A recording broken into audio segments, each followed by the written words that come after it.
В каких случаях нужно обязательно предоставить декларацию о доходах до 30 апреля? Если вы в 2015 году продали какое-либо имущество, будь то квартира, гараж, транспортное средство или земля, получили доход от продажи ценных бумаг, либо сдавали в аренду какое-либо имущество, то в срок до 4 мая 2016 года вы обязаны представить декларацию о своих доходах. Будут ли в налоговой проводиться дни, когда можно будет получить помощь в составлении налоговой декларации?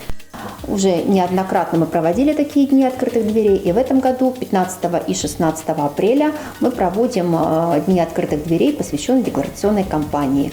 В эти дни мы будем работать более расширенным графиком работы, и большее количество инспекторов будет помогать плательщикам в составлении деклараций. В прошлом году я купила квартиру. Слышала, что до 30 апреля я должна сдать декларацию, чтобы вернуть налог.